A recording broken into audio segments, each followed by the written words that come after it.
Welcome to Sarasu சமையல். இப்போ நான் எங்க வந்திருக்கேன் அப்படிங்கிறது உங்களுக்கு பார்த்தாலே தெரிஞ்சிருக்கும். கரூர்ல இருக்க சரவணா கிச்சனர்ஸ்க்கு தான் வந்திருக்கேங்க. இன்னைக்கு வந்து நான் சம்மருக்கு தேவையான ஒரு முக்கியமான உபகரணம் வாங்குறதுக்காக தான் வந்திருக்கேன். அந்த முக்கியமான உபகரணம் என்னன்னு கேக்குறீங்களா? வாங்க வீடியோக்குள்ள போலாம், பாத்துறலாங்க. வணக்கம்மா, சந்தோஷம். அடிக்கடி என் கடைக்கு வர்றது எனக்கு ரொம்ப சந்தோஷமா இருக்குது. தேவைப்படுது, அதனால வர்ற மாதிரி சூழ்நிலை வந்துருது. சரி, எல்லாருக்கும் அதை தெரியப்படுத்தலாமே அப்படிங்கிறதுக்காக தான். வெயில் காலம் வர்றதுக்கு முன்னாலேயே கரெக்டா ப்ரீ பிளான் பண்ணிட்டீங்க, ரெடி பண்ணணும்னு. ஆமா, கரெக்ட் தாங்க. இது என்ன அப்படிங்கறத எல்லாருக்கும் காட்டிடலாங்களா? ஓபன் பண்ணி காட்டிடலாம். சரி. இப்போ இந்த மெஷினை பார்த்தோன்னே உங்க எல்லாருக்குமே தெரிஞ்சிருக்கும். இது வந்து மோர் கடையிற மெஷின் தாங்க. இது வந்து ரொம்ப யூஸா இருக்கு அப்படின்னு கேள்விப்பட்டு தான் சரி இதை வாங்கிக்கலாம், நம்ம கடையில இருக்குங்கம்மா நீங்க வாங்க அப்படின்னு சொல்லியிருந்தாங்க. சரி இது வாங்கலாமே அப்படிங்கறதுக்காக தான் இன்னைக்கு நான் வந்திருக்கேன். இது ஃபிட் பண்றது பாருங்க, இதெல்லாம் வந்து ஃபுல் இரும்புங்க. எம்எஸ் ஸ்டீல்ல வந்து மேல பவுடர் கோட் பண்ணிருக்காங்க. நல்ல ஹெவியா இருக்கும், இது வராதுங்க. அதாவது வந்து இந்த பாருங்க, இந்த மத்தனான்னு சொல்லுவாங்க, மத்தானான்னு சொல்லுவாங்க, ரெண்டு விதமா ப்ரொனவுன்ஸ் பண்ணுவாங்க. இந்த மெஷின் மட்டும் நிறைய மார்க்கெட்ல மெஷின் இருக்குதுங்க, தயிர் கடையிற மெஷின். இதுல இந்த மெஷின் மட்டும்தான் வந்து ரொம்ப சக்சஸ்ஃபுல். என்ன காரணம் கேட்டீங்கன்னா, என்னென்ன ஃபெயிலியர்ஸ் மித்த மெஷின்ல வந்திருக்குது அப்படின்னா, இப்போ நம்ம இதுல ஃபிட் பண்ணி நம்ம மாட்டி ஓட்டும் பொழுது லைட் வெயிட்டா இருக்கும் பட்சத்துல இந்த வைப்ரேஷன்ல பாத்தீங்கன்னா அப்படியே கிடுக்கிட்டு நவுந்துக்கிட்டு பின்னுக்கு நவுந்துட்டு போவோம். அப்புறம் நம்ம வச்சிருக்கிற பாத்திரத்தை தட்டி கமுத்து விட்டுரும். அப்புறம் வந்து பாத்தீங்கன்னா ஷேக் அடிக்கும், அப்புறம் காயில் போயிடும். அப்புறம் இதுக்கு அந்த மோர் வந்து கடையும் பொழுது எல்லா பக்கம் சுத்தி எல்லா பக்கம் தெரிச்சு எல்லா பக்கம் தெளிச்சிடும். டைம் வந்து அதிகமாக எடுத்துக்கும். இது வந்து நம்ம மோர் வெண்ணெய் எடுக்கிறதுக்கு இந்த பிரச்சனை எல்லா மெஷின்லயும் வருதுன்னு சொல்லி எல்லாரையும் அனலைஸ் பண்ணி பார்த்துட்டு தான் இப்போ இந்த மெஷின் வந்து பர்ஃபெக்டா இருக்குது. காப்பருங்க பாருங்க, மோட்டர் வந்து காப்பர் கம்பியில தான் காயில் கட்டியிருப்பாங்க, அதனால வந்து காயிலே போகாது. ஒரு வருஷத்துக்கு வந்து ரீப்ளேஸ்மெண்ட் வாரண்டி. இது பாருங்க, நம்ம ஃபேனுக்கு வரக்கூடிய அந்த மோட்டர் சைஸுங்க. இது வந்து பாத்தீங்கன்னா இப்படி ஃபிட் பண்ணணும். நம்ம எப்பயுமே இத வீட்ல அப்படியே ஃபிட் பண்ணியே வச்சுக்கலாம். டெய்லி யூஸ் பண்றவங்க ஃபிட் பண்ணி வச்சுக்கலாம். இல்ல எனக்கு வந்து வெயில் காலத்துல மட்டும் போதும்னு நினைக்கிறவங்க எடுத்து திரும்ப இது மாதிரி பெட்டி போட்டு வச்சுக்கலாங்க. அவங்க சௌகரியத்தை பொறுத்து இடத்த அனுசரிச்சு பண்ணிக்கலாம். அப்புறம் இது பாத்தீங்கன்னா இப்ப இந்த நாப்ல டைட் வச்சுக்கலாம். இது பாத்தீங்கன்னா இதுதான் ரன்னிங் கண்டிஷனு. நாப்பை லூஸ் பண்ணி நம்ம வந்து இங்க எவ்வளவு ஹைட் வேணுங்கிறத நம்ம வந்து அட்ஜஸ்ட் பண்ண முடியும். அடுத்து வந்து பாத்தீங்கன்னா இந்த நாப் அட்ஜஸ்ட் பண்ணி இதையும் செட்டா நம்ம வந்து ஹைட் அட்ஜஸ்ட் பண்ண முடியும். அதே போல இதை வந்து இந்த லெஃப்ட் ரைட் இப்படி எங்க வேணுமோ நம்ம வந்து இதுக்குள்ள பாத்திரம் இருக்குதுன்னா நம்ம எடுத்து உள்ள இது பண்ணிட்டு திரும்ப வேணா இப்படி எடுத்துக்கலாம். இந்த அட்ஜஸ்ட்மெண்ட் பண்ண முடியும். இந்த பிளேட் இருக்கு இல்லைங்களா, அங்க பாருங்க, இந்த பிளேட் மட்டும் அந்த பிளாஸ்டிக்ல கொடுத்துருப்பாங்க. இது வந்து இதுல நம்ம என்ன சேர்ந்துச்சுன்னா இப்படி நம்மளாம் தேய்ச்சி எடுத்துக்கணும். அதே போல இதை வந்து நம்ம பைப்பில் வச்சு கழுவும் போது பை மிஸ்டேக்ல நம்ம இப்படி கீழே விட்டுட்டோம் அப்படின்னா இந்த பிளேடு மட்டும் உடஞ்சிரும். இந்த பிளேடு மட்டும் செப்பரேட்டா நம்மகிட்டயே கிடைக்குது. நீங்க வாங்குறவங்க ஸ்பேரா கூட 1-2 வாங்கி வச்சுட்டா நீங்க யாருமே தேவையில்லை, வீட்டில் நீங்களே நட்டை கழட்டிட்டு இந்த நட்டை கழட்டிட்டு நீங்க புதுசு இதை வந்து நம்ம போட்டு மறுபடியும் ஃபிட் பண்ணி யூஸ் பண்ணிக்கலாம். இதெல்லாம் வந்து ஃபுல் SS ஸ்டெயின்லெஸ் ஸ்டீலுங்க. இந்த நாபு துளைஞ்சாலும் கிடைக்கும், இந்த ராடு துளைஞ்சாலும் கிடைக்கும். இந்த மாதிரி எல்லா ஸ்பேர்ஸுமே தனித்தனியா வேணாலும் நம்ம வாங்கிக்கலாமுங்க. இது வந்து அவ்வளவு அற்புதமா இருக்குங்க. இதை நான் ஓட்டி காட்டுற பாருங்க. ஓட்டி காட்டுறதோட மட்டும் இல்லைங்க, நான் இன்னைக்கு வந்து வீட்டுல இருந்தே தயிர் கூட எடுத்துட்டு வந்துட்டேன். இன்னைக்கு கடைஞ்சி அதுல இருந்து வெண்ணெய் வருதான்னு பார்த்துட்டு எப்படி நமக்கு மோர் கிடைக்குது அப்படிங்கறதையும் டெமோ பண்ணியே காட்டிடலாம் அப்படிங்கிற ஒரு முடிவோடயே வந்திருக்கேங்க. பார்த்தீங்கன்னா 1 லிட்டர்ல இருந்து 4 லிட்டர் வரைக்கும் நம்ம மோர் இது பண்ணிக்கலாம். வோல்டேஜ் பாருங்க, ஏசி 230 வோல்ட்டு 45 வாட்ஸ் இது எடுக்கும். இது எல்லாமே ஸ்பெசிஃபிகேஷன் கொடுத்துருக்காங்க. இதனால வந்து நீங்க வீட்டு கரண்ட்லேயே யூஸ் பண்ணிக்கலாம். இதுல எந்த ஒரு மாறுபாடுமே கிடையாதுங்க. சாதாரணமா நம்ம மிக்சில எல்லாம் மோர் அடிக்கணும் அப்படின்னா நம்ம வந்து ஃப்ரிட்ஜுக்குள்ள வச்சுட்டு கொஞ்ச நேரம் வெளியில எடுத்து வச்சுட்டு அதுக்கப்புறமா அடிப்போம். அப்படி இல்லைன்னா ஐஸ் வாட்டர் ஊத்தினாதான் அடிக்க முடியும். நான் வந்து இப்ப நைட் டைம்லாம் வந்திருக்கேன். நைட் டைம்லாம் அதிகமா வெண்ணெய் வராது.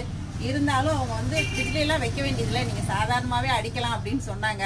செக் பண்ணி பாத்துக்கலாமே அப்படிங்கறதுக்காக தயிர் கொண்டு வந்திருக்கேங்க. இப்ப உங்களுக்கு டெமோ பண்ணி காட்டிடுறோம். இங்க பாருங்க, இப்ப எம்டி மிஷின் ஓட விடுறேன். இப்ப இது புது பீஸ்ங்கறனால இப்ப இத நம்ம வாஷ் பண்ணிட்டு வந்து இப்ப தயிர் அடிச்சிரலாங்க. உள்ள வைங்க, சென்டர் பண்ணி வச்சிருங்க. இப்போ நமக்கு வந்து ஹைட்டான பாத்திரம் வச்சா இந்த அட்ஜஸ்ட்மெண்ட் போதுங்க.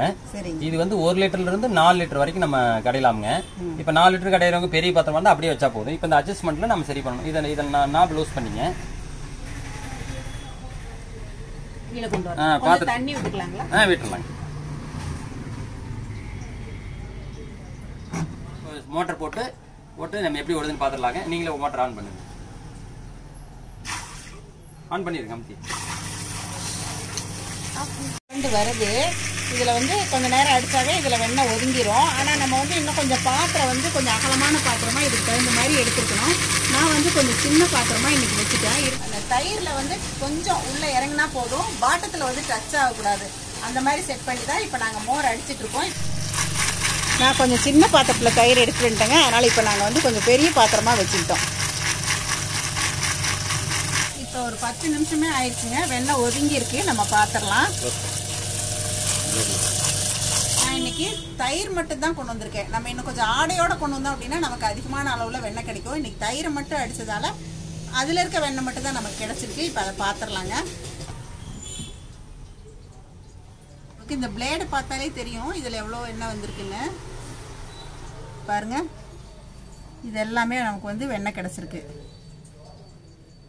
இப்போ உள்ளேயுமே வெண்ணெய் இருக்கு, அதையுமே நம்ம எடுத்துடலாம். இப்போ பாருங்க, நான் இன்னைக்கு வந்து ஒரு 300 மில்லி அளவுக்கு தயிர் கொண்டு வந்தேன். அந்த 300 மில்லி தயிரில் வந்து நமக்கு இந்த அளவுக்கு வெண்ணெய் கிடைச்சிருக்குங்க. இப்போ ஆடை இருந்துச்சு அப்படின்னா ஆடையில் வந்து கொஞ்சம் அதிகமான வெண்ணெய் கிடைக்கும். நம்ம சாதாரணமாக தயிரை அடித்து மோராக நம்ம வந்து ஊற்றிக்கணும் அப்படின்னு நினைக்கிறவங்க இந்த மாதிரி டெய்லி நம்ம அப்பப்போ அடிச்சுக்கலாங்க. சாதாரணமாகவே நம்ம வந்து டெய்லியும் மோர் ஊற்றி சாப்பிடணும், வெண்ணெய் வேண்டாம், அதில் இருக்க ஃபேட் வேண்டாம் அப்படின்னு நினைக்கிறவங்க நம்ம இந்த மாதிரி தயிரை ஊற்றி வச்சுட்டு தயிரில் இருக்கிற வெண்ணெய் கூட நம்ம எடுத்துடலாங்க. தயிரை மட்டும் அடித்து இந்த அளவுக்கு நமக்கு வெண்ணெய் கிடைச்சிருக்கு. நான் வீட்டில் வந்து இன்னொரு தடவை நான் ட்ரை பண்ணிவிட்டு உங்களுக்கு சொல்கிறேன், அதையுமே வீடியோவில் காட்டுறேன். ஆடையோட சேர்த்து வச்சு நம்ம நிறைய பேர் வந்து தயிரில் இருக்க ஆடையெல்லாம் போட்டுக்க மாட்டோம், எடுத்து வைப்போம் இல்லைங்களா.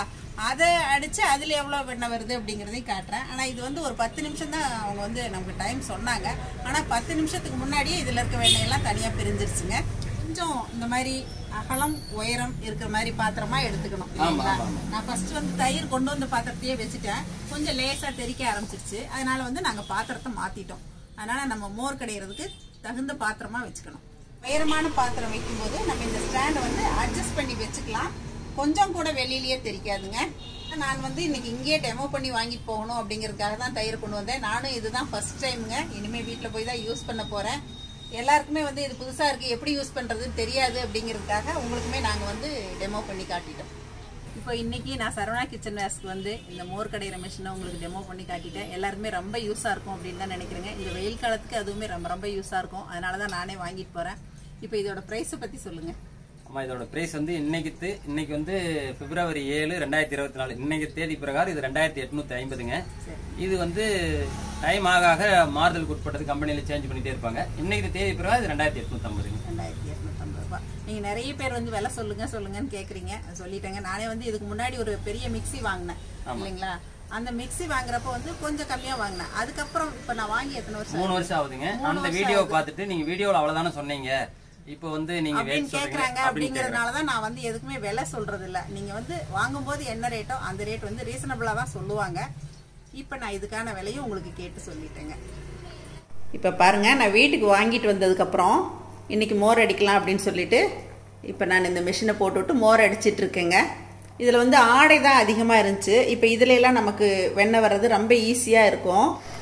கொஞ்சம் உயரமான பாத்திரம் சின்ன பாத்திரமா வச்சுட்டேன். ஆனால் வந்து மோர் எடுக்கிறதுக்கு கொஞ்சம் சிரமமாக இருந்துச்சு. அப்புறம் தண்ணியும் அதிகம் விடாமல் விட்டுட்டேன். இப்போ மறுபடியும் ஒரு டம்ளர் தண்ணி விட்டு இந்த பிளேடு வந்து கீழே டச் ஆகாமல் இப்படி வச்சுருக்கோம். ஜஸ்ட் உள்ளே மறைஞ்சால் போதும் அந்த பிளேடு. அந்த அளவுக்கு செட் பண்ணிவிட்டு பெரிய பாத்திரம் வச்சு அடிக்கிறோம். இப்போ கொஞ்சம் கூட வெளியிலையும் தெரிக்கவே இல்லை. இப்போ நல்லா சுற்றிட்டுருக்கு. இது எவ்வளோ நிமிஷத்தில் நமக்கு வெண்ணெய் கிடைக்குது, மோர் ஆகுதுங்கிறத பார்க்கலாம். பாருங்கள், இப்போ ஒரு 5 நிமிஷம் கூட ஆகலை பெரிய பாத்திரத்துக்கு மாற்றி. அதுக்குள்ளே இப்போ வந்து வெண்ணெயெல்லாம் வர ஆரம்பிச்சிருச்சு. நமக்கு ஆடையாக சேர்த்து வச்சு எடுக்கும்போது இந்த மாதிரி வெண்ணெய் வந்து நிறைய கிடைக்குதுங்க. இப்போ பாருங்கள், இதில் ஃபுல்லாகவே வெண்ணெய் ஒதுங்கிருச்சு. இப்போ நான் இதை வெளியில் எடுத்துகிட்டு பாத்திரத்துக்கு மாத்திரப்போ உங்ககிட்ட வெண்ணெய் காட்டுறேன். இப்போ கையில் தொட்டு பார்த்தாவே தெரியும் பாருங்கள். பாருங்கள், இந்த மாதிரி வெண்ணெய் நமக்கு கிடச்சிருக்கு. இப்போ இதெல்லாம் எடுத்து நம்ம தண்ணிக்குள்ளே வெண்ணெய் மட்டும் போட்டுடலாம். இப்போது மோர் அடிக்கிற மிஷின்லேருந்து இந்த பாத்திரத்தை செப்பரேட்டாக நாங்கள் எடுத்துட்டோம். பக்கத்தில் வந்து வெண்ணெய் எடுத்து போடுறதுக்காக தண்ணி வச்சுருக்கேங்க. அதே மாதிரி இந்த பிளேடெல்லாம் இருந்துச்சு இல்லைங்களா, இதை வந்து நான் கொஞ்சம் வெந்நீரில் போட்டிருக்கேன். அப்போ தான் வந்து நமக்கு நல்லா சுத்தமாக கிடைக்கும். இப்போ நான் கையில் வெந்நீர் தொட்டுக்கிட்டேங்க. இப்போ பாருங்கள், வெண்ணெய் நல்லா ஒதுங்கியிருக்கு. இப்போ நம்ம எடுத்துடலாம்.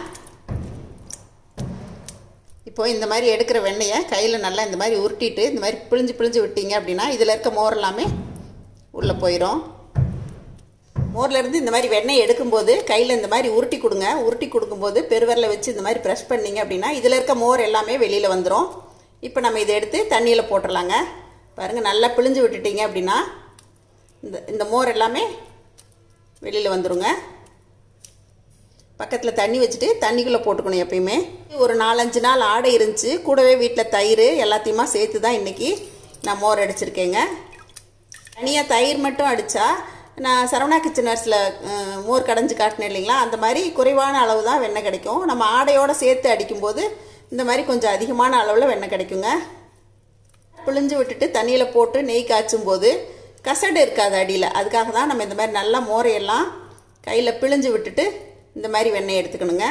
நீங்கள் 2-3 நாள் ஆடை மட்டும்தான் ஃப்ரிட்ஜுக்குள்ளே வச்சு எடுக்கிறீங்க அப்படின்னா இதை மோராக கூட யூஸ் பண்ணலாம். இல்லை நீங்கள் 1 வாரத்துக்கு அப்புறம் தான் எடுப்பீங்க அப்படின்னா அந்த மோரை வந்து நீங்கள் சாப்பிட்றதுக்கு யூஸ் பண்ண வேண்டாம். இந்த இட்லி பானை கரை பிடிச்சது இதுக்கெல்லாம் நம்ம ஊற்றிக்கலாம். இப்போ பாருங்கள், எனக்கு இன்றைக்கி இந்த அளவுக்கு வெண்ணெய் கிடச்சிருக்கு. இது கண்டிப்பாக ஒரு 200 கிராம்லேருந்து 1/4 கிலோ வரைக்கும் இருக்குங்க. நீங்கள் பசும்பால்லையும் எடுக்கலாம், இல்லை எருமைப்பால் வாங்கினீங்க அப்படின்னா அதுலேயும் எடுக்கலாம். எங்களோடது வந்து 2ம் கலந்த பால் தாங்க, அதனால தான் வந்து வெள்ளையாக இருக்குது. பசும்பாலாக இருந்தால் நல்லா மஞ்சள் கலராக இருக்கும். இப்போ நமக்கு பாருங்கள், சட்டுன்னு சீக்கிரமாக வெண்ணெய் மோர் கிடச்சிருச்சு. இப்போ இதை அடிக்கிறதுக்கு எனக்கு 5லேருந்து 10 நிமிஷத்துக்குள்ளே தான் ஆச்சுங்க. காலையில் நேரம் 8 மணிக்குள்ளே மோர் கடையிறதா இருந்தால் ஐஸ் வாட்டர்லாம் எதுவும் ஊற்றவே வேண்டாங்க. ஃப்ரிட்ஜிலேருந்து எடுத்துகிட்டு அப்படியே நம்ம டைரெக்டாக கொஞ்சம் தண்ணி ஊற்றிட்டு கடைஞ்சாவே நல்லா வெண்ணெய் வந்துடும்.